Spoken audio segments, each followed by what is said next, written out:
अध्याय 191 एक प्रदर्शन। क्लास के बाद हान सेन मार्शल आर्ट के प्रशिक्षण मैदान की ओर चल पड़ा। जी यानरान वहां प्रशिक्षण ले रही थी और उसने कहा था कि वह उसे दोपहर के भोजन के लिए ले जाएगा। अब दोनों ने अपनी पहचान सार्वजनिक कर दी थी और सबको पता चल गया था।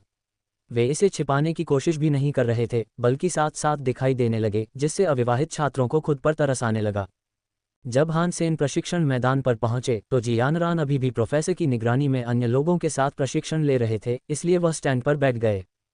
जी यानरान युद्धपोत विभाग में थे, लेकिन मार्शल आर्ट सभी प्रमुख विषयों में एक अनिवार्य पाठ्यक्रम था। ये तो प्रतिभाशाली व्यक्ति है, वह अवश्य ही सुंदरता को लेने आया होगा। बिल्कुल, इसकी संभावना नहीं है कि वह हमसे मिलने आ रहा है।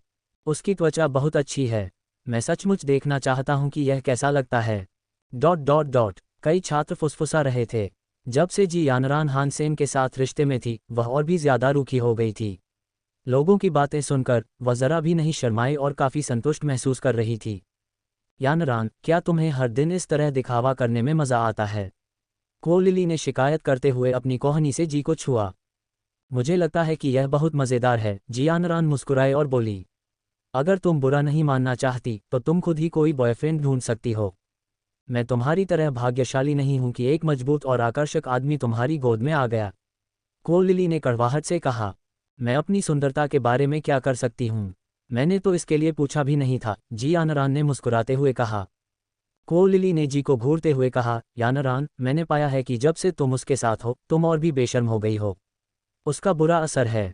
शोध से पता चलता है कि पति पत्नी लंबे समय तक साथ रहने के बाद धीरे धीरे एक दूसरे के जीन से प्रभावित होने लगते हैं। क्या आपने गौर नहीं किया कि हान सेन हाल ही में और भी ज्यादा खूबसूरत हो गया है? जी यानरान ने पलकें झपकाते हुए कहा। तुम दोनों एक दूसरे के लायक हो। को लिली ने आंखें घुमाईं। पहले एक गंदा मजाक जी यानरान को शर्मिंदा कर देता था और अब जी उससे भी ज्यादा गंदा मजाक जवाब दे सकती थी। लानत है हान सेन पर, मुझे मेरा निर्दोष रूममेट वापस चाहिए, क्यू लिली ने कड़वाहट से सोचा। मार्शल आर्ट सिखा रही प्रोफेसर चेनलिंग 30 साल की एक मोटी औरत थीं। उन्होंने देखा कि हान सेन के रूप रंग से क्लास का ध्यान भटक रहा है तो मुस्कुराते हुए बोली, एक स्टार वाकई अलग होता है। तो लगता है तुम्हारा अभ्यास करने का मन नहीं है। क्या हम उनसे ब्लैक एंड व्हाइट बॉक्सिंग का प्रदर्शन करवाएं? हाँ प्रोफेसर चेन, आप सबसे अच्छे हैं। छात्रों ने खुशी मनाई क्योंकि वे सभी जानते थे कि हान सेन ने प्रोफेसर यान की कक्षा में यू जिमिंग को हरा दिया था। हान सेन, तुम काफी मशहूर हो, आओ और अपने सहपाठियों के लिए एक प्रदर्शन करो। चेनलिंग मुस्कुराया और हान सेन से कहा। प्रोफेसर चेन के लिए हमेशा, हान सेन ने मुस्कुराते हुए कहा और फिर स्टैंड से नीचे आ गया। फिर से जयकारे की आवाजें गूंजी और चेनलिंग ने पूछा, क्या आप कोई प्रतिद्वंद्वी चुनना चाहते हैं या मैं आपके लिए कोई चुन लूं? प्रोफेसर चेन, इसकी कोई ज़रूरत नहीं है। निश्चित रूप से यह हमारी सुंदरी जी यानरान ही होनी चाहिए, एक छात्र ने चिढ़ाते हुए कहा। अचानक सब हंस पड़े। हालांकि जी यानेन अब कम शर्मीली थी, फिर भी हंसी में लाल हो गई थी। तो फिर सुश्री जी ही सही। चेनलिंग भी मुस्कुराया। हालांकि थोड़ा घबराए हुए, जी यानरान ने हान सेन के साथ प्रदर्शन करने के लिए आगे बढ़े। छात्र हान सेन के शानदार काले और सफ़ेद मुक्केबाजी कौशल को देखने के लिए इंतजार कर रहे थे, लेकिन वह हर एक राउंड में जी यानरान से हार गए, जिससे छात्र और चेनलिंग दंग रह गए। ऐसा लगता है कि यह प्रतिभाशाली व्यक्ति भी मेरी तरह ही डरपोक था। हमारी सुंदरी ने अपने पति को अच्छी तरह प्रशिक्षित किया है। डरो मत यार, घर वापस जाकर तुम दया की भीख मांग सकते हो, लेकिन सार्वजनिक रूप से अपनी गरिमा का ध्यान रखना होगा। हान सेन ने ऐसा अभिनय किया जैसे उसने कुछ भी नहीं सुना और लगातार 20 राउंड से अधिक हार गया। छात्र खुश थे, जबकि चेनलिंग बेहद हैरान था। ब्लैक एंड व्हाइट बॉक्सिंग में जीतना आसान नहीं था, लेकिन हारना भी मुश्किल था, खासकर हान सेन की तरह स्वाभाविक रूप से हारना। उसे जी यानरान की चाल का सही आकलन करना था ताकि वह पूरी तरह से हार जाए। कुछ राउंड हारना आसान था, लेकिन कोई भी न जीत पाना उसे हैरान कर गया था। हान सेन आखिरकार अभी भी अविकसित था। प्रशिक्षण सत्र के बाद हान सेन जी यानरान के साथ कैफेटेरिया जाने की तैयारी कर रहा था। चेनलिंग उसके पास आया और बोला, हान सेन, मुझे तुमसे कुछ बात करनी है। क्या तुम कुछ मिनट निकाल सकते हो? हान सेन और जी यानरान दोनों ही स्तब्ध थे। चेनलिंग तीरंदाजी विभाग में पढ़ाती नहीं थी और वे एक दूसरे को अच्छी तरह से जानते भी नहीं थे। हान सेन को समझ नहीं आ रहा था कि वह किस बारे में बात करना चाहती है। क्या हम साथ चल सकते हैं? हान सेन ने जी यानरान और क्यू लिली की ओर देखा। जरूर, चलो सब साथ में लंच करते हैं। मेरी तरफ से, चेनलिंग ने कहा और बाहर चला गया। हान सेन, जी यानरान और क्यू लिली ने तुरंत पीछा किया। वे सभी बहुत उत्सुक थे कि चेनलिंग को क्या चाहिए। चेन लिंग उन्हें स्कूल कैफेटेरिया में ले गया और एक निजी कमरा बुक किया। हान सेन और लड़कियों के ऑर्डर देने के बाद उसने कहा, हान सेन, कुछ ही दिनों में स्काईनेट पर एक ब्लैक एंड व्हाइट बॉक्सिंग प्रतियोगिता होने वाली है और यह एक टीम चैलेंज है। ब्लैकहॉक ने आवेदन किया था, लेकिन किसी कारण से हमारे पास एक आदमी कम है। क्या तुम मुझ पर एक एहसान कर सकते हो? जी आनरान और क्यू लिली दोनों हैरान थे, उन्हें उम्मीद नहीं थी कि चेन लिंग हान सेन को बुलाएगा। हान सेन न तो मार्शल आर्ट्स विभाग में था और न ही मार्शल आर्ट्स सोसाइटी में, और इस तरह के खेल के प्रतियोगी आमतौर पर इन्हीं दोनों जगहों से चुने जाते थे। जूकियान और उसके दोस्त मेरे पास आए हैं और मैंने सेंट जमेन स्कूल के खिलाफ मैच में उनके साथ शामिल होने का वादा किया है, लेकिन मैं ये गारंटी नहीं दे सकता कि मेरे पास दूसरों के पास जाने का समय होगा। हान सेन मुस्कुराया और बोला। चेन लिंग अचानक बहुत खुश हो गया। तो उन लड़कों ने कमाल कर दिया। बढ़िया, ये बहुत अच्छी बात है कि तुम टीम में शामिल हो सके। हम सेंट जमेन से हार नहीं सकते थे। ब्लैकहॉक तुम पर भरोसा कर रहा है। दोपहर के भोजन के बाद चेन लिंग संतुष्ट होकर चला गया। जी आनरान और क्यू लिली की दोपहर में कक्षाएं थीं, इसलिए हान सेन को अकेले समय बिताना पड़ा। इस समय तक वह अपनी जलन से लगभग उबर चुका था। हाल ही में वह इतनी ज्यादा कक्षाओं में गया था कि पढ़ाई से थोड़ा थक गया था और उसने अपनी शारीरिक फिटनेस जांचने का फैसला किया। उन्होंने काफ़ी समय से अपनी फिटनेस का परीक्षण नहीं किया था और उन्हें पता नहीं था कि वे कितना अच्छा प्रदर्शन कर सकते हैं। परीक्षा हॉल में पहुंचने के बाद हान सेन ने एक निजी परीक्षा कक्ष के लिए भुगतान करने का विकल्प चुना ताकि कोई भी उसका परीक्षा परिणाम न देख सके। वास्तव में हान सेन ने केवल कुछ प्रमुख चीज़ों का परीक्षण करने की योजना बनाई थी, जैसे कि ताकत, गति और प्रतिवृत्ति। Bang bang bang bang, machine पर जोरदार प्रहार से स्क्रीन पर 15.4656 नंबर दिखाई दिया, और जैसे ही हान सेन भागा उसकी गति 15.76665 आंकी गई। सभी परीक्षा मदों में उसे 15 से ऊपर अंक मिले, जिससे वह आश्चर्यचकित हो गया।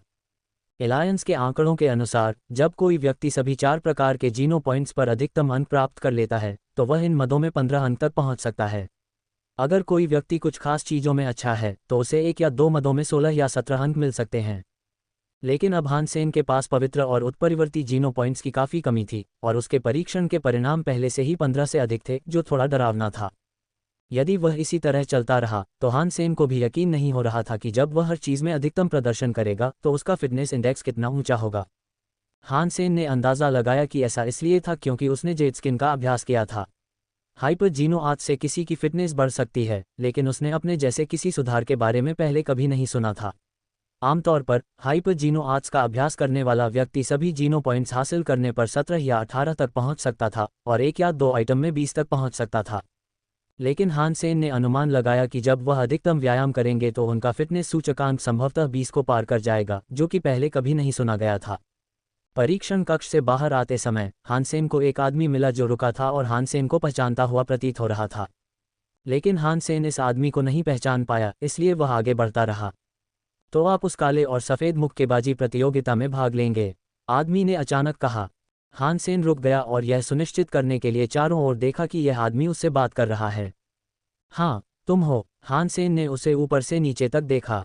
वह आदमी लगभग 20 साल का था। वह लंबा और दुबला पतला था और उसके चेहरे पर कुछ सख्त रेखाएं थीं। वह एक चमकते हुए हथियार जैसा लग रहा था जिसमें एक अनोखी धार थी। ओयांग जियाओसान। उस आदमी की आवाज़ में कोई भावना नहीं थी। तुम वही हो। तुम्हारा टीममेट बनकर खुशी हुई। ओयांग शियाओसान मार्शल आर्ट्स विभाग में एक मशहूर हस्ती थे और हान सेन ने उनके बारे में सुना था। वह हर तरह की प्रतियोगिताओं में सबसे आगे रहते थे और हान सेन को लगा कि वह इस प्रतियोगिता में भी होंगे। हान सेन को हाथ बढ़ाते देख ओयांग ने हाथ मिलाने से इनकार कर दिया। ओयांग शियाओसान ने ठंडे स्वर में कहा, मैंने इसके लिए हामी नहीं भरी थी। क्यों? हान सेन हैरान था। सबसे बेहतरीन खिलाड़ियों में से एक होने के बावजूद ये कैसे संभव था कि ओयांग टीम में नहीं था? मुझे पता है कि हम नहीं जीतेंगे, इसलिए ये समय की बर्बादी होगी। वैसे भी ऐसे किसी बेवकूफ़ी भरे खेल में अपना समय और ऊर्जा बर्बाद करना बेकार है। ओयांग ने हान सेन की ओर देखा। मैंने तुम्हारा और यू मिंगजी का मैच देखा है। तुम में प्रतिभा है। क्या तुम मार्शल आर्ट्स सोसाइटी में शामिल होने में रुचि रखते हो? मेरे प्रशिक्षण से तुम एक बेहतरीन मार्शल आर्ट्स खिलाड़ी बन सकते हो। हम दोनों को एलायंस टूर्नामेंट की चैंपियनशिप जीतने का मौका मिल सकता है। ओयांग की ओर देखते हुए हान सेन मुस्कुराया और बोला, अब मैं समझ गया। क्योंकि तुम भाग नहीं लेना चाहती थी, इसलिए टीम में एक आदमी कम था और इसीलिए वे मेरे पास आए थे। क्या आप मार्शल आर्ट्स सोसाइटी में स्थानांतरित होना चाहते हैं? ओयांग ने चेहरे पर कोई भाव न लाते हुए पूछना जारी रखा। अच्छा, चलो शर्त लगाते हैं, और अगर तुम जीत गए तो मैं तुम्हारे समाज में शामिल होने का वादा करता हूँ। अगर तुम हार गए तो तुम इस काले और सफ़ेद मुक्केबाजी खेल में शामिल हो जाओगे। हान सेन हंसा। मैं कभी भी भाग्य पर दांव नहीं लगाता, ओयांग ने धीरे से कहा। काले और सफ़ेद मुक्केबाजी द्वंद्व 9 में से सर्वश्रेष्ठ, हान सेन ने कहा। ठीक है, ओयांग ने बिना किसी हिचकिचाहट के सहमति व्यक्त की। ये तो बस ब्लैक एंड वाइट बॉक्सिंग है, तो हम कोई प्राइवेट टेस्ट रूम चुनकर यहीं कर सकते हैं, हान सेन ने कहा और उस कमरे में वापस चला गया जहां उसने टेस्ट दिए थे। उसने अपना कार्ड स्वाइप किया और ओयांग से कहा, मैं पहले कमरे का शुल्क जमा करूंगा, और जो हारेगा वो कमरे का खर्च उठाएगा। ओयांग चुपचाप उसके पीछे अंदर चला गया और फिर दरवाजा बंद कर दिया। दोनों तैयार होकर आमने सामने खड़े थे। क्या हम सिक्का उछालकर तय करें कि पहले कौन हमला करेगा? आप किस तरफ जाना चाहते हैं? हान सेन ने एक सिक्का निकाला और अपनी हथेली पर रख लिया। पूंछ, ओयांग ने कहा। हान सेन ने लापरवाही से सिक्का हवा में उछाला और उसे पकड़ लिया। वह पूंछ वाला था। पहले आप। हान सेन ने ओयांग की मुट्ठी देखी जैसे ही उसने 2 शब्द पूरे किए। ओयांग का मुक्का इतना तेज और निर्दयी था कि मानो पीछे मुड़ने का कोई रास्ता ही नहीं था। लेकिन हान सेन ने न तो कोई कदम उठाया, न ही हाथ उठाया। वह बस वहीं खड़ा रहा और ओयांग की मुट्ठी को अपने चेहरे की ओर आते देखता रहा। ओयांग का मुक्का हान सेन की नाक से 1 इंच से भी कम दूरी पर रुक गया। गतिशील और स्थिर शक्तियों के बीच का अंतर इतना गहरा था कि वह चकाचौंध कर देने वाला था। सलाह में सोच समझकर, कार्रवाई में तत्पर। शाबाश, हान सेन मुस्कुराया। हार तो हार है, अब तुम्हारी बारी है, ओयांग ने कहा। इतनी तेज और ताकत वाला मुक्का हान सेन को धोखा देने के लिए काफ़ी नहीं था, क्योंकि उसने उसे रोकने की कोशिश भी नहीं की और उसे पूरा यकीन था कि वो सफ़ेद मुक्का ही था। क्या तुम्हें पता है कि मैं कौन सी आईडी इस्तेमाल करने वाला हूँ? हान सेन ने मुक्का नहीं मारा, बल्कि ओयांग की तरफ मुस्कुराकर पूछा। इससे मेरा कोई लेना देना नहीं है, ओयांग ने उदासीनता से कहा। नहीं है, मेरी पहचान ब्लैक फिस्ट एम्परर है, इसलिए इस मौके के लिए मैं ब्लैक फिस्ट का इस्तेमाल करूंगा। ध्यान रखना और मेरी प्रतिक्रिया की नकल मत करना। कम से कम तुम्हें इसे अपने हाथ से रोकना होगा ताकि तुम्हें ज्यादा चोट न लगे, हान सेन ने गंभीरता से कहा। बकवास बंद करो, बस हमला करो। ओयांग कई प्रतियोगिताओं में हिस्सा ले चुका था और मानसिक रूप से मजबूत था। हान सेन की बातों से वह जरा भी प्रभावित नहीं हुआ। हान सेन ने अचानक ओयांग पर उतनी ही तेजी और निर्दयता से मुक्का मारा। ओयांग शियाओसान हान सेन की बातों से विचलित नहीं हुआ। हान सेन को घूरते हुए वह अपनी क्षमता और अनुभव के आधार पर अपना निर्णय ले रहा था। इसमें कोई शक नहीं था कि यह सफ़ेद मुट्ठी थी। ओयांग शियाओसान को लगा कि काली मुट्ठी होना नामुमकिन है। मुझ पर मौखिक हमले काम नहीं करेंगे। यह मुक्का बिल्कुल भी उत्तेजक नहीं था और यह कभी भी काली मुक्का नहीं होगा। ओयांग शियाओसान ने हिलने तक की हिम्मत नहीं दिखाई, शांति से हान सेन की मुक्का को आते हुए देख रहा था। हान सेन की तरह उसने भी अपने हाथों से इसे रोकने की कोशिश नहीं की, क्योंकि उसे विश्वास था कि यह एक सफ़ेद मुट्ठी थी। चूंकि हान सेन ने वास्तव में अपनी ताकत का इस्तेमाल नहीं किया था, इसलिए उसकी मुट्ठी उसके चेहरे के पास आते ही रुक जाती थी। अपने विचारों में डूबे ओयांग को अचानक अपनी नाक में दर्द महसूस हुआ। फिर वह अनायास ही पीछे की ओर गिर पड़ा और ज़मीन पर बैठ गया। ये काली मुट्ठी कैसे हो सकती है? अपनी नाक से बहते खून को अनदेखा करते हुए ओयांग ने हान सेन की ओर शून्य दृष्टि से देखा। हान सेन ने ओयांग को टिश्यू पेपर दिए और मुस्कुराते हुए कहा, मैंने तुमसे कहा था। ओयांग ने टिश्यू पेपर नहीं लिया, बल्कि अपनी नाक से खून पोंछा और खड़ा हो गया। उसने दृढ़ता से कहा, 9 में से सबसे अच्छा, वह तो बस एक था। हान सेन मुस्कुराया और टिश्यू पेपर वापस रख दिए। ओयांग के सामने खड़े होकर उसने कहा, तो फिर मैं आगे बढ़ता हूँ। ओयांग ने कुछ नहीं कहा, हान सेन को घूरता रहा। वह उसकी जरा सी भी हरकत को नज़रअंदाज नहीं करेगा, जिसके आधार पर वह अपना फैसला सुनाएगा। एक बार जब कोई पूरी ताकत लगा देता तो उसकी मांसपेशियां हिलने लगतीं। असल बात यह थी कि अपने छद्म रूप को पहचानना जरूरी था। हान सेन ने ओयांग की ओर देखा जो गंभीर लग रहा था। उसने अपने होंठ भींचे और एक और मुक्का मारा। इस बार ओयांग ने स्पष्ट रूप से देखा था कि यद्यपि हान सेन की मांसपेशियां कड़ी दिख रही थीं, लेकिन इस मुक्के की दिशा आगे की ओर नहीं होगी, जिसका मतलब था कि यह काली मुट्ठी नहीं हो सकती। इस बार तुम मुझे बेवकूफ़ नहीं बना सकते। ओयांग दृढ़ता से खड़ा रहा और उसने हान सेन की मुट्ठी रोकने के लिए अपनी बाहें ऊपर उठा लीं। हालांकि उसने इस मुट्ठी को सफ़ेद समझा था, फिर भी ओयांग ने अपनी बाहें ऊपर उठा लीं। ऐसा लग रहा था कि उसने हान सेन को एक गंभीर प्रतिद्वंद्वी समझ लिया था, इसलिए जब उसे अपने फैसले पर पूरा भरोसा था, तब भी वह सबसे बुरे हालात के लिए तैयार था। धमाका! हान सेन की मुक्का ओयांग के हाथ पर लगी। ओयांग का शरीर कांप उठा, पर वह पीछे नहीं गिरा। ओयांग का चेहरा पीला पड़ गया क्योंकि हान सेन का मुक्का अभी भी काली मुट्ठी जैसा था और उसमें काफ़ी ताकत थी। वह गलत था। 2 हान सेन ने मुस्कुराते हुए कहा। ओयांग ने हान सेन की ओर देखा और हैरान रह गया। क्या वह सचमुच अपनी ताकत इतनी अच्छी तरह छिपा सकता है? ओयांग ने हान सेन की तरफ अजीब नज़र से देखा। Black and white boxing martial art में सिर्फ एक लोकप्रिय अभ्यास था और इसकी कुंजी यिन और यांग थी।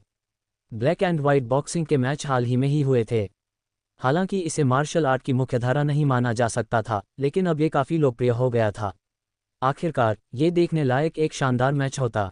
ओयांग ने कई ब्लैक एंड व्हाइट बॉक्सिंग खेलों में हिस्सा लिया था और कई black and white boxing masters को देखा था। बहुत से लोगों ने यिन और यांग बलों में महारत हासिल कर ली थी, लेकिन जब भी वे मुक्का मारते तो वह उन्हें पहचान लेता था।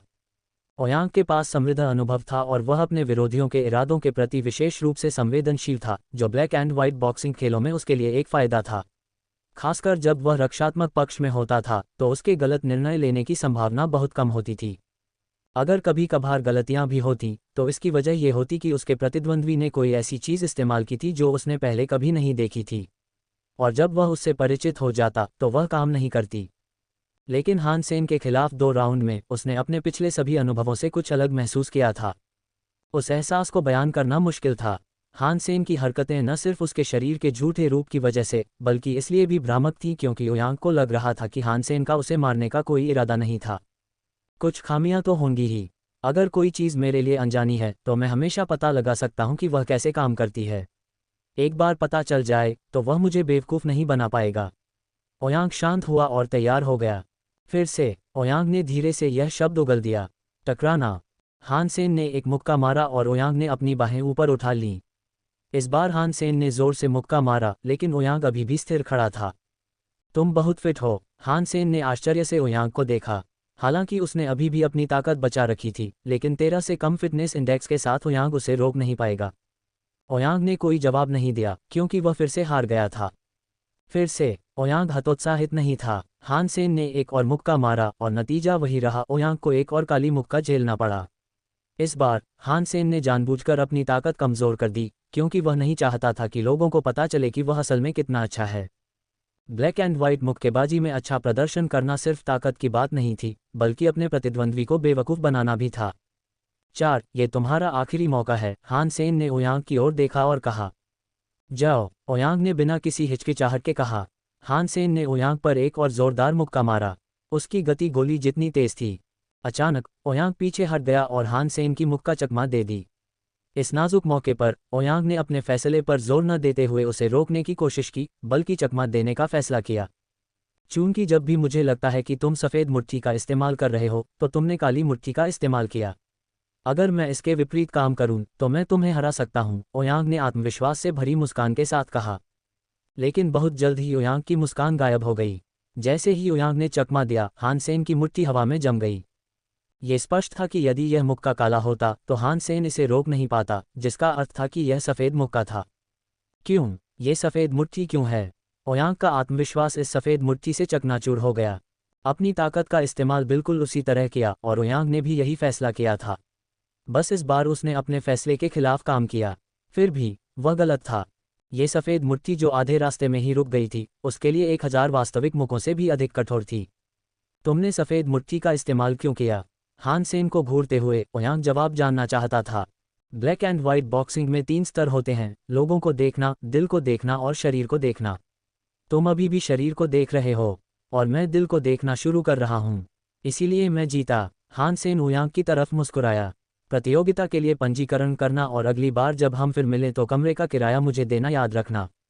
ओयांग उसे जाते हुए देखता रहा और काफ़ी देर तक वहीं जम गया, जब तक कि हान सेन उसकी नज़रों से ओझल नहीं हो गया। चेन लिंग खुश भी थी और चिंतित भी। उसे खुशी थी कि हान सेन ने भाग लेने का वादा किया था, जबकि चिंता थी कि ओयांग ने भाग लेने से इनकार कर दिया था। यदि ओयांग और हान सेन एक साथ आ जाएं तो शायद ब्लैकहॉक स्काईनेट प्रतियोगिता का चैंपियन बन सकता है। हालांकि यह खेल उतना महत्वपूर्ण नहीं था, लेकिन ब्लैकहॉक लंबे समय से चैंपियन नहीं बनी थी। मार्शल आर्ट्स सोसाइटी की अंशकालिक कोच होने के नाते ये चैंपियनशिप उसके लिए फिर भी एक बड़ी राहत होगी। जू कियान, क्या ओयांग यहाँ है? चेन लिंग ने जू कियान को बुलाया। मैंने उसे नहीं देखा है। जू कियान ने चारों ओर देखा और कहा। जब वह यहाँ आए तो मुझे बता देना।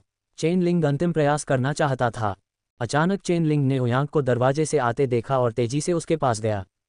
ओयांग, मैं जानता हूं कि पुराने खिलाड़ियों का संन्यास लेना हमारे परिणामों पर नकारात्मक प्रभाव डालता है, लेकिन आपको युवा खिलाड़ियों को आगे बढ़ने का मौका देना चाहिए। चेन की बात पूरी होने से पहले ही ओयांग ने कहा, मुझे भी शामिल कर लो। इस्तीफा देने में जल्दबाजी मत करो। मेरी बात सुनो, हमने हान सेन को सेंट जमेन के खिलाफ मैच में बुलाया है। अगर चेन लिंग को अचानक अपनी बात का एहसास हुआ और वो हैरान रह गया। तुमने अभी कहा था कि तुम हिस्सा लोगे। अगर आपके पास फॉर्म है, ओयांग ने उदासीनता से कहा। चेन लिंग ने जल्दी से किसी से आवेदन पत्र लाने को कहा। उसे अजीब लगा और उसने पूछा, तुमने अचानक अपना मन कैसे बदल लिया? जू कियान और अन्य लोग भी आए। वे सभी खुश थे कि ओयांग उनके साथ आ रहा है। आखिरकार वह एक स्टार खिलाड़ी था और उसने शानदार प्रदर्शन किया था। ओयांग और हान सेन के साथ उन्हें पूरा विश्वास था कि वे सेंट जमेन को हरा सकते हैं। सच कहूं तो हान सेन ही ओयांग की जगह ले रहा था। हान सेन के होते हुए भी उन्हें लगा था कि सेंट जमेन को हराना मुश्किल होगा। पुराने सभी खिलाड़ी स्नातक हो चुके थे और ओयांग अकेला बचा था। मार्शल आर्ट्स सोसाइटी अब मुश्किल में थी और उसके पास देने के लिए ज़्यादा कुछ नहीं था। अब ओयांग की वापसी और हान सेन की भागीदारी के साथ उनकी ताकत बहुत बढ़ गई थी। साथ ही यह अप्रत्याशित था कि ओयांग ने अचानक अपना मन बदल लिया। वह विशेष रूप से ठंडा था और उसके साथ रहना आसान नहीं था। वे कल्पना भी नहीं कर सकते थे कि उसका मन कैसे बदल गया। क्योंकि मैं हान सेन से हार गया था और उसने मुझे ऐसा करने के लिए कहा था। ओयांग ने फॉर्म भर दिया, लेकिन चेन लिंग और मार्शल आर्ट्स सोसाइटी के सदस्य हैरान रह गए। हालांकि वे हान सेन और यू मिंगजी की कहानी जानते थे, लेकिन उन्होंने सोचा कि ओयांग शायद यू से भी बेहतर था। एलायंस टूर्नामेंट में शीर्ष 10 चुने हुए से कमतर नहीं होंगे। आखिरकार एलायंस टूर्नामेंट में जानवरों की आत्माओं की अनुमति नहीं थी। युद्ध कौशल और शारीरिक फिटनेस के मामले में ओयांग सर्वश्रेष्ठ में सर्वश्रेष्ठ था। ऐसे ही एक व्यक्ति ने कहा कि वह हान सेन से हार गया, जो चौंकाने वाली बात थी। आपने कितने राउंड खेले? जू कियान ने पूछा। 5, ओयांग ने सहजता से उत्तर दिया। तो ये 3 से 2 है। जू कियान ने पूछना जारी रखा। 5 से 0, वह 5 था और मैं 0 था, ओयांग ने कहा, उसने जो फॉर्म भरा था उसे शू कियान को देते हुए, जिसने अपना मुंह इतना बड़ा खोल दिया कि उसमें एक बत्तख का अंडा समा सकता था। 5 से 0, हान सेन ने ऐसा किया। न केवल मार्शल आर्ट्स सोसाइटी के सभी सदस्य अचंभित थे, बल्कि चेन लिंग भी आश्चर्यचकित था। ओयांग ने अब तक का सबसे खराब स्कोर 1 से 4 का देखा था और उसका प्रतिद्वंदी एलायंस में ब्लैक एंड व्हाइट बॉक्सिंग में प्रथम स्थान पर था। 5 से 0, वे विश्वास नहीं कर पा रहे थे कि हान सेन कितना अच्छा था। लेकिन चूंकि ओयांग ने खुद ही यह कहा था, इसलिए इसमें कोई शक नहीं कि यह सच था। उसके लिए झूठ बोलने का कोई कारण नहीं था। इस बार हम जीतेंगे। सेंट जमेन, हमारी वापसी का इंतजार करो। चेन लिंग और छात्र इतने उत्साहित थे कि उनके मुंह से शब्द नहीं निकल रहे थे। चूंकि उनकी टीम में ऐसा खिलाड़ी है तथा ओयांग भी इसमें शामिल है, इसलिए सेंट जमेन को हराना आसान काम था। भाई हान। ग्रेविटी ट्रेनर से बाहर निकलते ही हान सेन ने एक आकर्षक महिला को देखा। हुआन फू पिंगकिंग, तुम यहाँ क्यों हो? हान सेन ने रुककर पूछा। ब्लैकऑक का छात्र न होने के कारण हुआन फू को यहाँ नहीं आना था। मैं ब्लैकऑक में एक्सचेंज स्टूडेंट के तौर पर पढ़ाई कर रहा हूँ। अगले 2 साल में यहीं रहूंगा। हुआन फू ने मुस्कुराते हुए हान सेन की तरफ देखा। ब्लैकऑक आने के लिए उसने काफ़ी प्रयास किए। हान सेन को लगा कि यह कुछ ज़्यादा ही संयोग है। लगता है भाई हान मेरा स्वागत नहीं करेंगे। हुआन फू आगे झुका और हान सेन की ओर आंख मारते हुए बोला। हान सेन ने तब देखा कि हुआन फू ने जीन्स, चेल्सी बूट और लो कट इक्रू ब्लाउज पहना हुआ था, जो थोड़ा ज़्यादा दिख रहा था, जिससे युवक को गर्मी लग रही थी। ये काफ़ी स्तनयुक्त है, हान सेन ने सोचा, उसकी मोहक आकृति से अपनी नज़रें हटाने में असमर्थ। पिछली बार जब उसने उसे देखा था तो उसने जानवरों जैसा कवच पहना हुआ था, इसलिए पहचानना मुश्किल था। लेकिन इस बार ऐसे कपड़ों में उसके स्तन न सिर्फ लड़कों का बल्कि लड़कियों का भी ध्यान खींच रहे थे। हुआन फू ने हान सेन की नज़र अपनी छाती पर पड़ते देखा और थोड़ा आगे झुक गई। अचानक हान सेन को लगा कि अगर वह तुरंत नहीं गया तो उसकी नाक से खून बहने लगेगा। अहम, मिस हुआन फू, क्या आपको मेरी किसी चीज़ की ज़रूरत है? हान सेन ने अनजाने में अपनी नाक रगड़ी, इस डर से कि कहीं खून न निकल आए। कोई खास बात नहीं, बस नमस्ते कहने आई थी। मैं अभी अभी आई हूँ और बहुत कुछ ऐसा होगा जो मुझे नहीं पता। अगर हो सके तो मेरी मदद कर देना।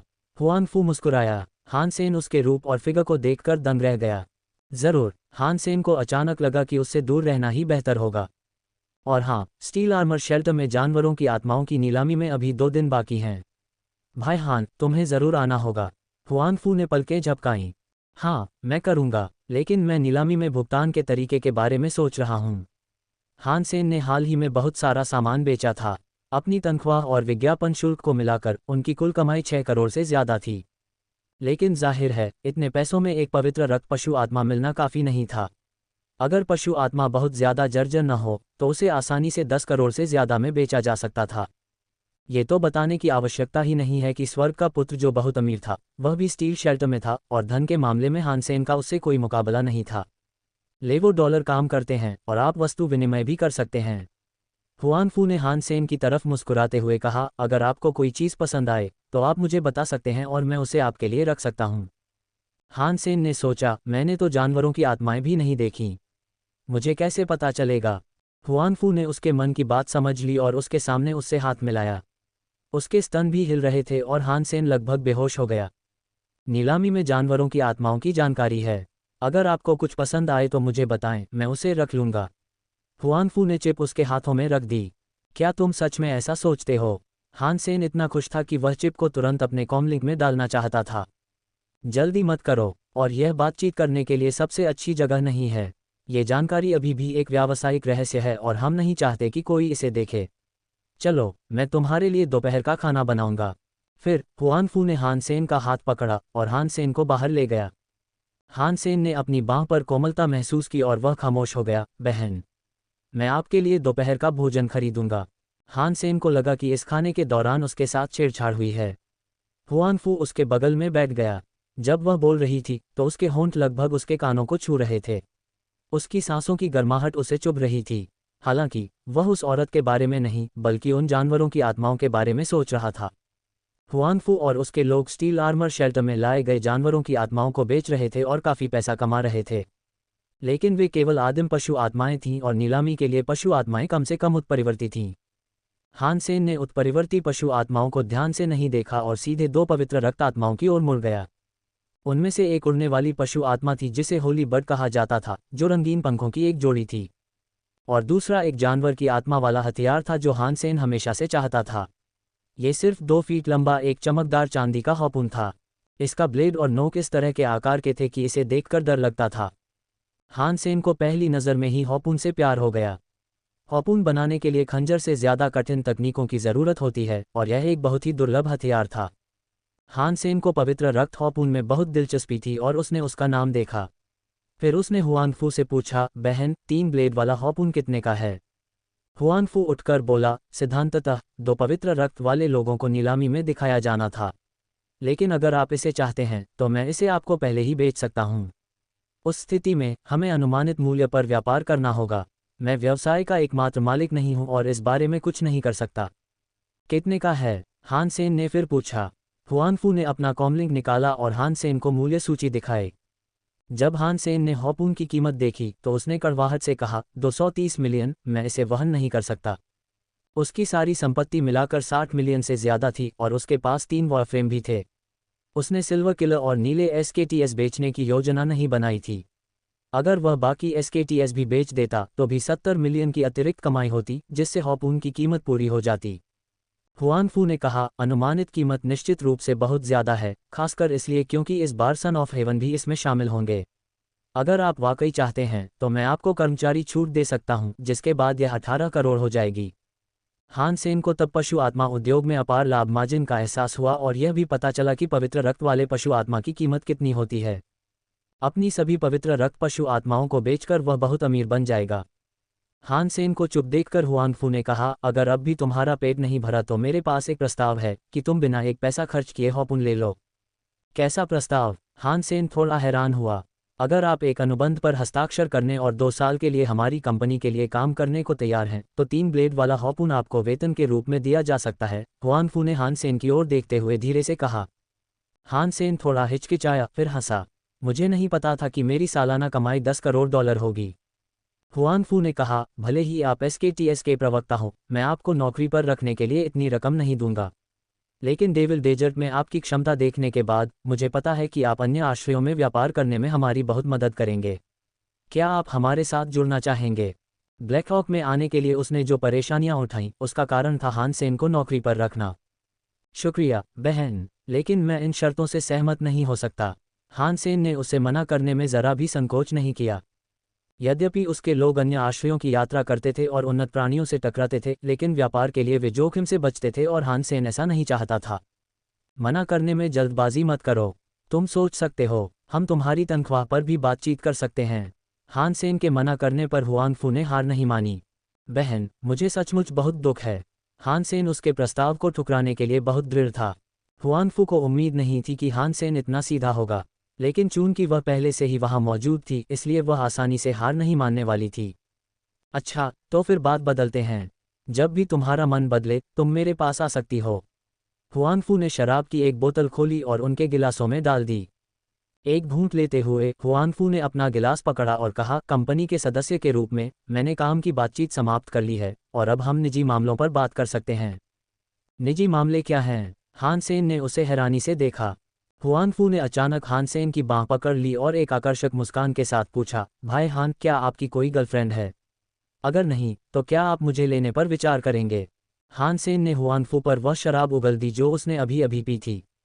फिर उसने जल्दी से एक पेपर टॉवल उठाया और उसे पोंछने लगा, लेकिन उसे लगा कि कुछ गड़बड़ है।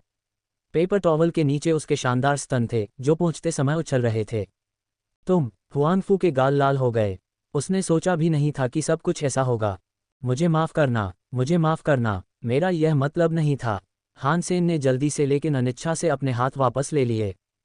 हुआंगफू ने अपने होंठ काटे और हान सेन को घूरते हुए अपने गीले ब्लाउज को हाथों से ढक लिया। हान सेन ने जल्दी से अपनी जैकेट उतारी और हुआंगफू पर डाल दी, जिससे शानदार दृश्य दिखाई देने लगा। बहन, अब देर हो चुकी है और हमें वापस चलना चाहिए। अगली बार मिलने पर हम बात कर सकते हैं, हान सेन ने कहा। वे एक सैन्य स्कूल में थे, और अगर हुआंगफू बचाओ चिल्लाता तो उसकी जान चली जाती। अगली बार तक हुआंगफू भी रुकना नहीं चाहता था। वह खुद को कुर्बान नहीं करना चाहती थी, बस उसे चिढ़ा रही थी। मुझसे बचकर निकलना इतना आसान नहीं है। शर्मिंदा होकर निजी कमरे से बाहर निकलते हुए हुआंगफू ने उन जगहों के बारे में सोचा जहां हान सेन ने स्ट्रोक किया था और उसका चेहरा लाल कपड़े के टुकड़े की तरह लाल हो गया था। हान सेन वहां से चला गया और अपने हाथों को देखा। ये तो शानदार था। हुआंगफू एक हिसाब किताब रखने वाली औरत थी, और हान सेन बहुत तेज था। जब उसने उसके स्तनों को छुआ तो उसे अचानक उसे मारने की इच्छा हुई। हालांकि उसने खुद को रोकने की कोशिश की, फिर भी हान सेन को इसका एहसास हो गया। और हान सेन ने भी उसके कॉमलिंग पर नज़र डाली जो ब्लिंक कर रहा था और संभवतः रिकॉर्डिंग कर रहा था। यदि वह कुछ और करता और वह उसे टेप करके जी यानरान को दिखाती, तो वह बड़ी कीमत पर छोटा लाभ पाने की कोशिश करता। नहीं, उसे बड़े लाभ की तलाश करनी चाहिए। हान सेन ने मन ही मन खुद को सही किया। जी यानरान के भी छोटे नहीं थे, लेकिन हुआंगफू से कुछ छोटे थे। हान सेन अपने छात्रावास में वापस गया और उसने शी जिकान को बात करते देखा। सेन, बहुत बढ़िया टाइमिंग है। क्या तुम्हें पता है कि एक नया एक्सचेंज स्टूडेंट आया है जो बहुत सुंदर है? Exchange student? हान सेन ने आश्चर्यचकित होने का नाटक किया।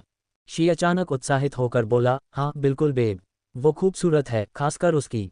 खैर, हुआंगफू पिंकिंग अब एकदम बड़े स्तनों वाली रानी है। जो भी उसे देखता है वो अभिभूत हो जाता है। अगर मैं उन्हें बस एक बार छू सकूं, तो मैं अपनी जिंदगी के 10 साल देने को तैयार हूं। 10 साल? हान सेन ने अवचेतन रूप से अपने दाहिने हाथ की ओर देखा और सोचा, ये ठीक नहीं है, मुझे अपने जीवन के इतने साल बलिदान करने होंगे। वेन शियूक्सियू अब बहुत दुखी थी। ब्लैक एंड व्हाइट बॉक्सिंग प्रतियोगिता शो की इंटर्न होस्ट और पत्रकार के रूप में उसे प्रसिद्ध फैंग मिंगक्वान के लिए काम करने के लिए नियुक्त किया गया था। अपनी योग्यताओं के कारण उसे फैंग मिंगक्वान, जो उस समय एक बड़ा नाम था, का पीछा करने के लिए नियुक्त नहीं किया जा सकता था। वह यहाँ सिर्फ अपने प्रतिष्ठित परिवार के कारण थी। उसने सोचा था कि फैंग के मार्गदर्शन में वह दुनिया को अपनी प्रतिभा दिखा सकेगी। लेकिन फैंग ने उसे जो पहला काम सौंपा था वह था ब्लैकहॉक मिलिट्री अकादमी में जाना। स्काईनेट पर यह ब्लैक एंड व्हाइट बॉक्सिंग प्रतियोगिता एक प्रसिद्ध गेमिंग प्लेटफॉर्म द्वारा प्रायोजित थी और सभी प्रसिद्ध सैन्य स्कूलों को इसमें भाग लेने के लिए आमंत्रित किया गया था। वेन शियूशियू को उम्मीद थी कि उसे पिछले साल पहले या दूसरे स्थान पर रहे स्कूलों में भेजा जाएगा, लेकिन फैंग ने जिद की कि वह ब्लैकहॉक जाए, जो पिछली बार शीर्ष 16 में भी नहीं था। हालांकि उसने मना किया था, फैंग मिंगक्वान ने फिर भी उसे वहां भेज दिया और कहा कि वहां एक सरप्राइज होगा। वेन शियूशियू को इसमें कोई आश्चर्य की बात नहीं लग रही थी। उन्होंने व्यवस्था की जांच कर ली थी और ब्लैकहॉक का पहला प्रतिद्वंदी सेंट जमेन होगा, जो पिछले साल शीर्ष 4 में से एक था। सेंट जमेन सामान्य रूप से मार्शल आर्ट में अच्छे थे और सभी प्रकार की प्रतियोगिताओं में शीर्ष 4 में शामिल थे। वे ब्लैक एंड व्हाइट बॉक्सिंग में विशेष रूप से मजबूत थे। वे केवल ग्रुप मैच में शीर्ष 4 में थे, लेकिन एकल मैच में उन्हें दूसरा स्थान मिला। स्काईनेट पर यह प्रतियोगिता एक ग्रुप गेम थी, लेकिन सेंट जर्मेन किसी भी हालत में ब्लैकहॉक से नहीं हारेगा। वेन शियूक्सियू को तो ये भी संदेह था कि क्या फैंग मिंगक्वान ने सैन्य स्कूलों के नाम में गड़बड़ी कर दी है और क्या वह वास्तव में सेंट जर्मेन में थी। यद्यपि वेन शियूक्सियू ने फोंग मिंगक्वान को कई बार संकेत दिया था, लेकिन फोंग ने उसकी बात नहीं सुनी और उसे ब्लैकहॉक के पास भेज दिया। खैर, ये तो वही खेल है और मैं हमेशा सेंट जर्मेन पर ज्यादा ध्यान केंद्रित कर सकता हूँ। वेन जियूजियू को ब्लैकहॉक से ज्यादा उम्मीदें नहीं थीं। वेन शियूक्सियू को समझ में आ गया था कि ब्लैकहॉक मूल रूप से मजबूत नहीं था और इस साल इसके कई मुख्य खिलाड़ी स्नातक हो चुके थे, इसलिए ओयांग शियाओसान एकमात्र ऐसा खिलाड़ी था जिसके पास कुछ कौशल थे। लेकिन अगर एकल मुकाबले में ओयांग शियाओसान को उतारा जाए तो वह सर्वश्रेष्ठ शीर्ष 10 में थे। वह अकेले खेल का नतीजा नहीं बदल सकते थे। हालांकि वह निराश थीं, फिर भी वेन शियूक्सियू खिलाड़ियों का साक्षात्कार और परिचय लेने के लिए ब्लैकहॉक आईं। अपना प्रेस प्रमाणपत्र लेकर कैंपस में दाखिल होते हुए वह ब्लैकहॉक के विशाल कैंपस में खो गई। यह एक शहर जितना बड़ा था और उसे जरा भी अंदाजा नहीं था कि अश्वेत और श्वेत मुक्केबाज खिलाड़ी कहाँ प्रशिक्षण ले रहे हैं। वेन शियूशियू ने हरे भरे क्षेत्र की ओर देखा और पाया कि लगभग सभी छात्र समूहों या जोड़ियों में थे। जहां वह खड़ी थी, उससे थोड़ी ही दूर पर एक छात्र बेंच पर अकेला बैठा पड़ रहा था। वेन शियूशियू उसके पास गया और ध्यान से छात्र को देखा और सोचा, युवा होना कितना अच्छा है। यहाँ तक कि एक लड़के की त्वचा भी कितनी अच्छी होती है। सर, आपको परेशान करने के लिए माफ़ी चाहती हूँ। क्या आप जानते हैं कि मार्शल आर्ट्स सोसाइटी कहाँ है? वेन शियूक्सियू ने अपने बालों को झटकते हुए पूछा, क्योंकि उसे यकीन था कि एक खूबसूरत महिला होने के नाते वह आसानी से किसी भी युवा लड़के को अपनी ओर आकर्षित कर सकती है। लड़कों ने वेन शियूक्सियू की ओर देखा, मुस्कुराए और कहा, मार्शल आर्ट्स सोसाइटी जाने के लिए बस इस सड़क पर चलें और तीसरे चौराहे पर बाएं मुड़ें, 2 ब्लॉक चलना जारी रखें और फिर दाएं मुड़ें। वेन शियूशियू अभी भी उलझन में था और जल्दी से एक आकर्षक मुस्कान बिखेर दी। क्या आपके पास 1 मिनट है? क्या आप मुझे रास्ता दिखा सकते हैं? मैं वास्तव में इस जगह से परिचित नहीं हूँ। मुझे माफ़ करना, मेरे पास अभी भी बहुत काम है और मैं वो नहीं कर सकता। क्या आप किसी और से पूछेंगे? लड़के ने मुस्कुराते हुए कहा। वेन शियूशियू को अचानक बहुत बुरा लगा। वह छोटी उम्र में कैंपस की खूबसूरत लड़की थी और जहाँ भी जाती सबसे खूबसूरत लड़की लगती। हालांकि वह यहाँ के छात्रों से बड़ी थी, फिर भी उसका अपना आकर्षण था। अब ये युवक उसकी सुंदरता से बिल्कुल भी प्रभावित नहीं था और उसे यह बिल्कुल अस्वीकार्य लग रहा था। हार मानने को तैयार नहीं, वेन कुछ कहना चाहती थी, तभी उसने देखा कि एक लड़की बेंच पर आकर उस छात्र के बगल में बैठ गई। उसने वेन की तरफ देखा और उस लड़के से पूछा, ये कौन है? वेन शियूशियू उस लड़की के रूप को देखकर थोड़ा चकित रह गई। एक महिला होने के बावजूद उसे मानना पड़ा कि लड़की बहुत खूबसूरत थी। यद्यपि लड़की की उम्र अधिक नहीं थी, फिर भी उसकी जवानी और मासूमियत बहुत आकर्षक थी। वह रास्ता पूछ रही है, हान सेन ने मुस्कुराते हुए जवाब दिया। जी आनरान ने वेन शियूक्सियू को देखा, पलकें झपकाईं और पूछा, आप एक सैन्य स्कूल के छात्र हैं, है ना? आप कहाँ जा रहे हैं? वेन शियूक्सियू ने जल्दी से अपना प्रेस कार्ड निकाला और कहा, मैं हुआक्सिंग स्टेशन की रिपोर्टर हूँ और मार्शल आर्ट्स सोसाइटी के कुछ छात्रों का साक्षात्कार करना चाहती हूँ, लेकिन मुझे नहीं पता कि उन्हें कहाँ ढूंढूं। जी आनरान ने सोचा और पास खड़े कई लोगों की ओर इशारा करते हुए कहा, ये मार्शल आर्ट्स सोसाइटी के सदस्य हैं। वे तुम्हें वहां ले जा सकते हैं। वेन शियूशियू को उसका धन्यवाद करना पड़ा और वह उस ओर चला गया। खुशकिस्मती से इस बार सब कुछ ज्यादा आसान रहा। इन लोगों ने आखिरकार उसकी खूबसूरती की कद्र की और उसे पूरे जोश के साथ मार्शल आर्ट्स सोसाइटी में ले गए। मार्शल आर्ट्स सोसाइटी कमोबेश वैसी ही थी जैसा उसने सोचा था। वेन शियूशियू ने अपने 3 बेंच खिलाड़ियों पर ज्यादा ध्यान नहीं दिया क्योंकि सिर्फ 5 पहली टीम के सदस्यों की घोषणा हुई थी। उसने ये भी मान लिया था कि चूंकि उनकी पहली टीम प्रभावशाली नहीं थी, इसलिए उनके बेंच खिलाड़ी और भी बुरे होंगे।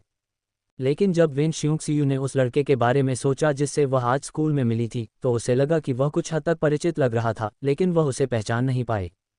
इसमें कोई आश्चर्य की बात नहीं थी कि उसे याद नहीं था। उस विज्ञापन के बाद हान सेन लोगों के सामने नहीं आया था। विज्ञापन में भी उसने मेकअप किया हुआ था, इसलिए स्वाभाविक था कि उसने उसे पहचाना नहीं। वेन शियूक्सियू द्वारा साक्षात्कार करने के बाद उनका ब्लैकहॉक पर विश्वास और भी कम हो गया था, क्योंकि उन्होंने साक्षात्कार के दौरान ओयांग शियाओसान को भी नहीं देखा था। ठीक है, मैं सेंट जर्मेन के बारे में और पढ़ूंगी और लाइव के दौरान उनके बारे में और बात करूंगी। वेन शियूशियू कैंपस में अपने लिए तय किए गए कमरे में लौट आई, यूं ही एक न्यूज़लेटर लिखा और सेंट जर्मेन की टीम को ऑनलाइन चेक किया। वह अपनी रुचि के कारण एक black and white boxing show कर रही थी। स्वाभाविक रूप से वह कई टीमों से परिचित थी। जल्द ही उसे सेंट जर्मेन का डेटा मिला और उनके ऑनलाइन समुदाय में कई वीडियो देखे। सेंट जर्मेन के प्रशंसक इस बात से बहुत खुश थे कि उनका पहला प्रतिद्वंद्वी ब्लैकहॉक था और उन्हें लगा कि वे पहली जीत आसानी से हासिल कर लेंगे। तथ्य कमोबेश एक जैसे ही थे। सेंट जर्मेन की पहली टीम के 5 में से 4 सदस्य अलायंस के शीर्ष 20 में शामिल थे और नालन चेंगनुओ तो दूसरे स्थान पर थे, जबकि ओयांग शियाओसान को छोड़कर ब्लैकहॉक का केवल एक ही खिलाड़ी शीर्ष 100 में था। तुलनात्मक रूप से ब्लैकहॉक के जीतने की कोई संभावना नहीं थी। इस तथ्य के कारण ओयांग शियाओसान इसमें भाग लेने के लिए समय बर्बाद करने से हिचक रहा था। वेन शियूशियू जितना ज़्यादा ब्राउज करती, उसे उतना ही ज़्यादा लगता कि प्रतियोगिता में कोई रहस्य नहीं है। उसे समझ नहीं आ रहा था कि फैंग मिंगक्वान ने उसे ऐसा शो करने की इजाज़त क्यों दी। वेन शियूक्सियू के विचार में फॉन्ग मिंगक्वान उसे चमकाने की कोशिश नहीं कर रही थी और उसने मन बना लिया था कि वह अपना शो सेंट जर्मेन पर केंद्रित करेगी। हान सेन, शी जिकांग और लू मिंग 7वें गोदाम में युद्ध फ्रेम का अभ्यास कर रहे थे। प्रतियोगिता का दिन लगभग आ गया था, इसलिए हान सेन अपने घाव ठीक होने के बावजूद ईश्वर के अभयारण्य में नहीं गए। सेन, मैंने लड़कियों को क्यों नहीं देखा? मुझे कैसे पता चलेगा? हैन सेन ने सहजता से कहा। दरअसल वह जानता था कि वांग मिंगमैंग ने ईश्वर के मंदिर में बहुत समय बिताया है। अपने परिवार के प्रभाव के कारण वह किसी भी कोर्स में फेल नहीं हो सकती थी, और स्नातक होने के बाद उसकी नौकरी भी लग गई थी। अब उसका मुख्य काम अपनी फिटनेस को बेहतर बनाना और जल्द से जल्द खुद को निखारना था। इसीलिए वह कैंपस में कम ही दिखाई देती थी। वांग मिंगमैन के बिना उसकी सहेलियां भी नहीं आती क्योंकि उन्हें वॉरफ्रेम में कोई खास दिलचस्पी नहीं थी। फैटी और स्किनी अक्सर आते थे, यहाँ तक कि हान सेन और उसके रूममेट भी कभी कभार ही आते थे। हैवी वॉरफ्रेम सोसाइटी में ज़्यादा कुछ नहीं बदला था। उनके खत्म होने के बाद फैटी और स्किनी वहाँ आ गए। पांचों लड़के स्वाभाविक रूप से लड़कियों के बारे में बातें करने लगे। सुना है, एक नई एक्सचेंज स्टूडेंट आई है। वो कितनी खूबसूरत है और उसके स्तन कितने बड़े हैं। हे भगवान, फैटी ने उत्साहित होकर कहा। ये तो सबको पता है, हुआन फू पिंकिंग उसका नाम है। रुको, मैं बात खत्म करूं। तुम सब उसका नाम तो जानते हो, लेकिन क्या तुम उसकी पृष्ठभूमि जानते हो? फैटी ने जल्दी से कहा। हमें ये कैसे पता? क्या तुम्हें पता है? शी जिकांग ने फैटी की ओर देखा और पूछा। बिल्कुल, देखो तुम किससे बात कर रहे हो। फैटी ने विजयी भाव से कहा, हुआन फू न सिर्फ सुंदर है बल्कि एक प्रतिष्ठित परिवार से भी है। मोटे, गिरा दो, स्किनी ने बीच में कहा। फैटी ने अपना गला साफ किया और रहस्यमय स्वर में कहा, क्या आप सभी ने अरेस मार्शल हॉल के बारे में सुना है? बिल्कुल, गठबंधन के सबसे अच्छे मार्शल हॉलों में से एक के बारे में किसने नहीं सुना है? गठबंधन में हर जगह उनकी शाखाएं हैं, शी जिकांग ने अपने होंठ सिकोड़ते हुए कहा। हाँ, वही है। तो तुम्हें ये भी सुनना चाहिए था कि अरेस मार्शल हॉल के अध्यक्ष हुआन फू शियोंगचेंग हैं, है ना? वह हुआन फू पिंकिंग के दादा हैं, फैटी ने कहा। अरे, सच में? दूसरे लोगों की आंखें चौड़ी हो गईं। बिल्कुल, मेरे पिता अरेस मार्शल हॉल में काम करते हैं। उनके अध्यक्ष हुआन फू पिंकिंग को अरेस मार्शल हॉल की वर्षगांठ पर ले जाते थे, फैटी ने कहा। ये प्रभावशाली है। जो भी उसका दिल जीत लेगा उसे भाग्य भी मिलेगा। हुआन फू शियोंगचेंग जो भी देगी वह हमारे लिए एक शानदार जीवन जीने के लिए पर्याप्त होगा, स्किनी ने लालसा से कहा। अरे, ये इतना आसान कैसे हो सकता है? ऐसी लड़की तो हमें कभी नहीं चुनेगी। फैटी हंसा। दुर्भाग्य से सेन की पहले से ही एक गर्लफ्रेंड है, वरना हुआन फू शायद उसे अपना प्रेमी बना लेता, सिर्फ इसलिए कि उसकी त्वचा बहुत चिकनी है। शी हंसा। मुझे ये पसंद तो है, लेकिन मुझे यकीन नहीं है कि भाई हान ऐसा करेंगे। अचानक एक बहुत ही स्त्रीवत आवाज़ सुनाई दी। सभी लोग चौंक गए। जल्दी से ऊपर देखने पर उन्होंने देखा कि एक सुडौल महिला, जिसके लंबे पैर थे, मुस्कुराते हुए गोदाम में चली आ रही थी। हुआन फू पिंकिंग। लड़कों ने अपनी आंखें चौड़ी करके उसे अविश्वास से देखा। जिस महिला के बारे में वे बात कर रहे थे वह अचानक आ गई, जो काफ़ी चौंकाने वाली बात थी। हुआन फू सीधे हान सेन के पास गया, पलकें झपकाईं और भारी आवाज़ में बोला, भाई हान, क्या तुम मेरे पास रहना चाहोगे? तुम जो भी कीमत बताओगे मैं उसे स्वीकार करूंगा। बाकी लोगों ने अपना मुंह और चौड़ा कर लिया और हान सेन को अजीब तरीके से देखने लगे। आह, मिस हुआन फू, ऐसा मजाक मत करो। हान सेन को नहीं लगा कि यह औरत उसे चाहती है। वह तो बस उसे अपने साथ चाहती थी। मैं मजाक नहीं कर रहा था। अगर तुम चाहो तो मैं तुम्हें हर साल 10 करोड़ दूंगा। हुआन फू मंद मंद मुस्कुराया। क्या हम इस बारे में कहीं और बात करें? हान सेन जल्दी से उठा और सुझाव दिया। उसे डर था कि अगर वह थोड़ी देर और रुका तो वे लोग उसे अपनी आंखों से मार डालेंगे। सेन निश्चित रूप से एक जानवर है। हान सेन और हुआन फू को एक साथ जाते हुए देखकर शी चिल्लाया।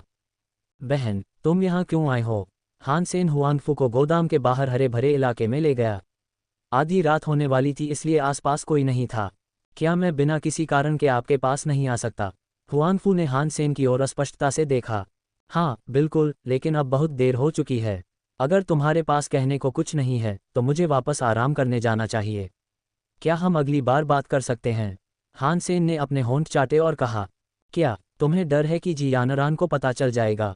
ब्लैकहॉक आने के बाद से हुआनफू को हान सेन के बारे में बहुत कुछ पता चल गया था, जिसमें उसकी गर्लफ्रेंड भी शामिल थी। अहम बहन, क्या हम व्यवसाय पर ध्यान केंद्रित करें? हान सेन ने पूछा। खैर, पिछली बार तो तुम हमारी बात पूरी होने से पहले ही चले गए थे। हुआनफू ने उसे एक नज़र देखा, उसके आकर्षक व्यवहार ने उसके दिल को उछलने पर मजबूर कर दिया। कृपया जारी रखें, हान सेन ने मुस्कुराते हुए कहा। अगर तुम्हें पवित्र रक्त वाला 3 ब्लेड वाला हार्पून चाहिए तो एक और तरीका है। तुम्हारे पास एक अतिरिक्त पवित्र रक्त कवच वाला जानवर आत्मा है ना? वही जो तुमने मेंगमेन को पहनाया था। क्या हम उसका आदान प्रदान करें? हुआनफू ने गंभीरता से कहा। नहीं, हान सेन ने उसका प्रस्ताव ठुकरा दिया। पवित्र रक्त कवच वाली पशु आत्मा बहुत दुर्लभ थी और उसकी जान बचा सकती थी, इसलिए वह उसे हार्पून के बदले नहीं देगा। लेकिन तुम्हारे पास दूसरा पवित्र रक्त कवच है, जानवर आत्मा, और तुम्हें दोनों की जरूरत नहीं है। क्या ये सही नहीं है कि तुम एक के बदले एक हथियार ले लो? मैं तुम्हें अंतर के पैसे दे सकता हूं और मुझे बता सकता हूं कि तुम कितना चाहते हो, हुआनफू ने सलाह दी। मुझे माफ़ करना, बहन। मैं व्यापार नहीं करना चाहता। हान सेन को जरा भी हिचकिचाहट नहीं हुई। हुआनफू ने परी रानी को पवित्र रक्त कवच वाली पशु आत्मा समझ लिया था, और असल में परी रानी का कवच असली पवित्र रक्त कवच वाली पशु आत्मा से थोड़ा कमतर था। हान सेन कभी भी अपने प्रेत चींटी कवच का व्यापार नहीं करेगा, जो कि वह प्रथम भगवान के अभयारण्य में हमेशा उपयोग कर सकता था और द्वितीय भगवान के अभयारण्य में भी कुछ उपयोगी हो सकता था। इसके अलावा उन्होंने लिन बेइफेंग से वादा किया था कि अगर वह इसे बेचना चाहे तो वह पहले इसे लिन को बेचने पर विचार करेंगे। प्रेत चींटी कवच न सिर्फ व्यवहारिक था बल्कि अविश्वसनीय रूप से आकर्षक भी था। हालांकि इसका काम काली भरिंग कवच जैसा ही था, लेकिन इसकी कीमत जाहिर तौर पर कहीं ज्यादा होगी। जरा सोचो, और पैसा कोई मुद्दा नहीं है। हुआनफू फिर भी हार नहीं मानने वाली थी। उसे उस कवच का रूप बहुत पसंद आया। यह न सिर्फ दिखने में बेहतरीन था बल्कि दूसरे आश्रयों तक जाते समय भी उसकी रक्षा करेगा, जो किसी हथियार से कहीं ज्यादा जरूरी था। मुझे पैसों की जरूरत नहीं है, हान सेन ने मुस्कुराते हुए कहा। उसने उसकी तरफ आंख मारी। लेकिन अगर तुम मुझे चाहती हो तो कोई बात नहीं। क्या हम एक कमरा ले लें? कैंपस में कमरा कैसे मिलेगा? हुआनफू शर्मा गई और हार मान ली। उसने अपना कॉमलिंग चेक किया और हान सेन से कहा, सोचो और अगर बेचना हो तो मुझे बता देना। मुझे अब जाना होगा। उसे जाते हुए देखकर हान सेन मुस्कुराया। ब्लैक एंड व्हाइट बॉक्सिंग प्रतियोगिता स्काईनेट पर आयोजित की गई थी। ज़्यादातर लोगों ने इसे सीधे ऑनलाइन देखा और खिलाड़ी भी अपने स्कूलों में प्रतिस्पर्धा के लिए उपकरणों का इस्तेमाल कर रहे थे। मौके पर देखने के लिए बहुत कम था। वेन शियूक्सियू होलोग्राफिक उपकरण हॉल में जल्दी पहुंचे और वहां मार्शल आर्ट विभाग और मार्शल आर्ट सोसाइटी के छात्रों के अलावा मूल रूप से कोई नहीं था। उन्होंने कैमरा सेट किया और खिलाड़ियों के आने पर उनका परिचय देने के लिए तैयार थीं। इसके बाद वह ऑनलाइन डेटा पर स्विच कर सकती थीं और उन्हें और शूटिंग करने की ज़रूरत नहीं थी। वह ब्लैकहॉक में एकमात्र रिपोर्टर भी थी, क्योंकि यह कोई लोकप्रिय टीम नहीं थी और अन्य सभी मीडिया उन स्कूलों की ओर जाती थी जिनके जीतने की कुछ संभावना होती थी। वेन शियूक्सियू ने खिलाड़ियों के लाउंज में प्रवेश किया, जो उनके रिपोर्टर के विशेषाधिकार का हिस्सा था। अचानक वेन शियूक्सियू ने हान सेन को मार्शल आर्ट्स सोसाइटी के सदस्यों के बीच बैठकर बातें करते देखा। ये लड़का मार्शल आर्ट्स सोसाइटी का सदस्य निकला। वेन जियूक्सियू थोड़ा परेशान हुआ, लेकिन चूंकि उसकी प्रेमिका इतनी सुंदर है, इसलिए ये भी समझ में आता है कि उसने आगे बढ़कर कोई रास्ता नहीं अपनाया। हान सेन की उपेक्षा करते हुए वेन शियूक्सियू ने प्रथम टीम के कई खिलाड़ियों और मार्शल आर्ट्स सोसाइटी के कोच चेन लिंग का साक्षात्कार लिया। कोच चेन, इस मैच के बारे में आपकी क्या राय है? Black and white boxing Saint Germain की खूबियों में से एक है, नालन चेंगनुओ की प्रसिद्धि का तो कहना ही क्या।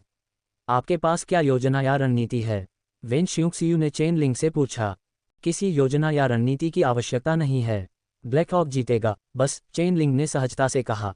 चेन लिंग के जवाब ने वेन शियूशियू को थोड़ा सोचने पर मजबूर कर दिया। वह चेन के आत्मविश्वास को समझ नहीं पाए। क्योंकि चेन लिंग का जवाब उसकी कल्पना से परे था, इसलिए उसकी तैयार सामग्री अब बेकार हो गई थी और उसे समझ नहीं आ रहा था कि आगे कैसे बढ़े।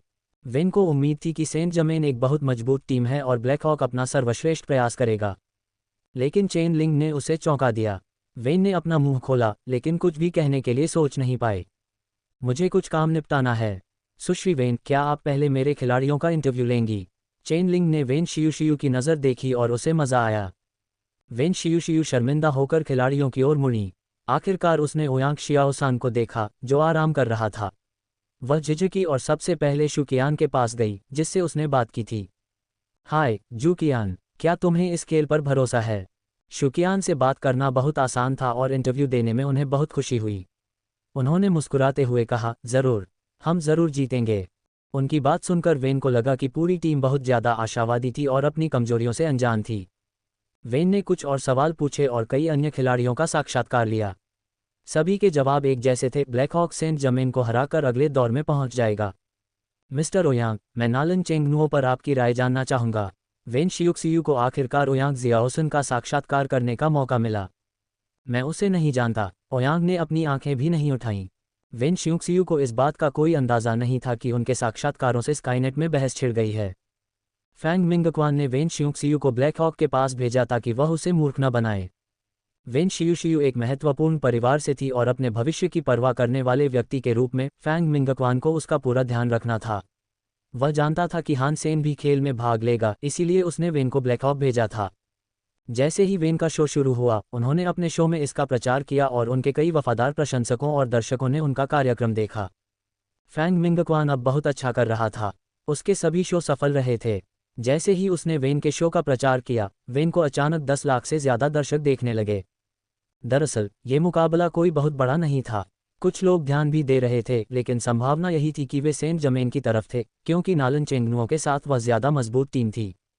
जहां तक ब्लैकहॉक की बात है, यदि उनका प्रतिद्वंद्वी सेंट जर्मेन नहीं होता तो उन पर और भी कम ध्यान दिया जाता।